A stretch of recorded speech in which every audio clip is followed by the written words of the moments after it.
सत्यम को पटरी पर लाने के लिए सरकार कड़े कदम उठा रही है, ठोस कदम उठा रही है। सरकार ने सत्यम के नए बोर्ड का ऐलान किया है, जिसमें 3 सदस्य हैं। चेयरमैन का चुनाव बोर्ड के सदस्य करेंगे, जिनकी संख्या 10 तक हो सकती है। कंपनी मामलों के मंत्री प्रेमचंद गुप्ता ने ऐलान किया है कि नए बोर्ड की बैठक 24 घंटे के अंदर होगी।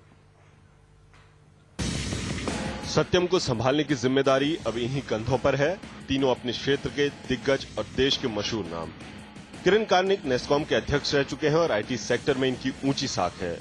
दीपक पारेख एचडीएफसी के चेयरमैन हैं और बैंकिंग की दुनिया के बड़े नाम हैं। सी अच्युतन को कानूनी मामलों में महारत है, सेबी के कानूनी सलाहकार रह चुके हैं।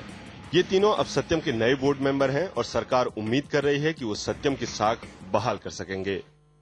The board's first priority would clearly be to restore the company's credibility, customers' confidence, and employees' morale, as also to safeguard the interest of investors and other stakeholders.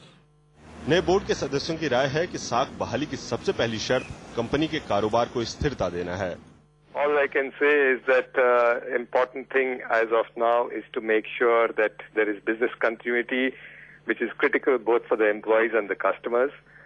And I am very pleased with the way the government has moved quickly and decisively on this. There was action required, and they have done that.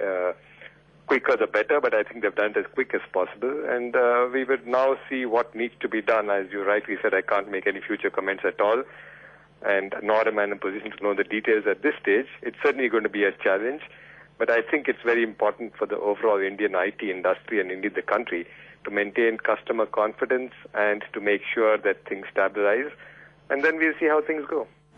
सत्यम जैसी प्रतिष्ठित company में इतने बड़े घोटाले का पर्दाफाश होने से देश का कारोबार जगत सदमे में है। अब सबसे पहली चुनौती ये भरोसा बांधने की है कि इतने बड़े झटके के बावजूद इस कंपनी को संभाला जा सकेगा।